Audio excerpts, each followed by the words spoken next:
In 1945, Jerusalem and the rest of modern-day Israel were part of British-controlled Palestine. But over 500,000 Jews who lived here were determined to fulfill the Old Testament prophecy of Ezekiel, that one day God would gather up their people and rebuild the nation of Israel.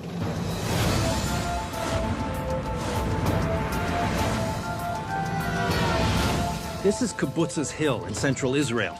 It's a commune where everyone shares in the land and pitches in for the general good of the group. But 60 years ago, this peaceful, idealistic community was hiding a military secret. Right under the noses of the British who occupied this area at the time, the Jewish resistance created a top-secret weapons factory in the basement of what was, by all appearances, a perfectly innocent laundromat. Located just 28 miles northwest of Jerusalem, the tiny kibbutz of Eilon would play a huge role in the creation of Israel. I'm about to meet Shlomo Hillel, who actually worked at this secret factory, actually helped set it up. He's right over here. Shlomo. Welcome to מכון Eilon, to the Eilon Institute. Thank you very much. I'm honored. One of the would-be founders of the nation of Israel, Shlomo Hillel, volunteered for the Haganah, a secret Jewish paramilitary organization. Defying hostile Arab neighbors and the occupying British forces, Shlomo put his life on the line, right on this very kibbutz. Right down here? Yeah. Who's after you? So there's a top-secret weapons factory under our feet. That's right. It's making a lot of noise. How did they not know it was there? We needed this laundry machine that was supposed to work the whole day long. I see. To make a noise, to cover the noise that might have This come. makes a lot of noise? While working, it makes noise. And Really? Let me see. Ah, there you go. So that's the noise that's covering up the factory. Absolutely so. That does a good job of it. As part of their cover operation, the kibbutz opened a simple shop and took in laundry from British officers. You were doing the laundry of the British that you were trying to prevent from knowing this. Yes, and they were very satisfied because we did a very good job. What would have happened to you if you'd been found out? They would have jailed you. They would have... Probably more than that, because there was death penalty for the creation of armaments. So you're talking about 17-year-old kids. Yeah. 17 to, you were the oldest, 22? I was amongst the oldest. The young people's lives depended on keeping this factory hidden underneath the surface of everyday life. Whoa, look at that. It's so cool. Look at that. We were used to do it very fast in those days. I'm sure. That it shouldn't have taken a long time. This is a total front. It's amazing. This is an incredible story.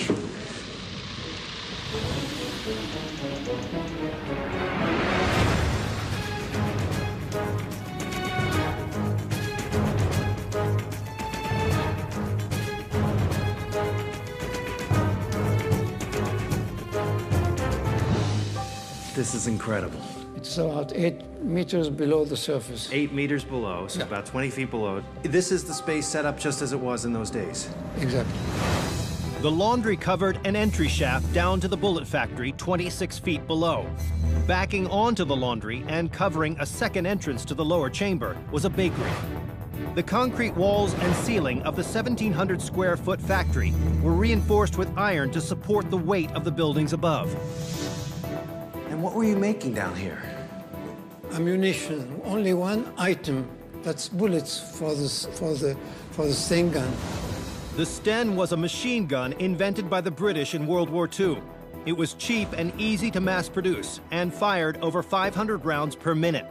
The Sten used 9mm bullets called parabellums, a Latin phrase meaning prepare for war.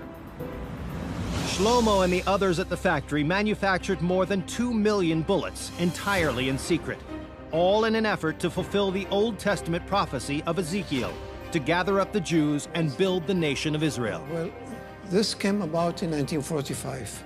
That was the end of the Second World War. Our people started to understand that there is a possibility, probably a slight possibility, that it will be decided to create the state of Israel after the Second World War, after the Holocaust, it will be entirely different because we will have to face the armies of the neighboring Arab countries. Okay, you knew you would be under attack. Today, Israel has one of the most powerful militaries in the world and is still surrounded by bitter enemies. In 1945, the Jewish settlers were practically unarmed and in grave danger. So the men and women of the Eilon kibbutz decided to do something about it. They built the weapons factory with their bare hands and smuggled in bullet-making machinery from Poland. Tell me how it works. I mean, tell me what you do to make a bullet.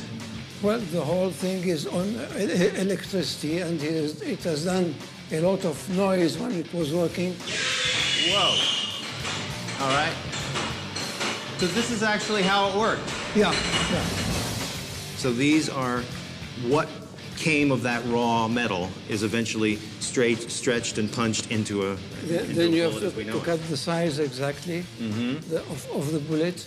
We have to circumcise the bullet to get it to circumcise the bullet, yeah. right?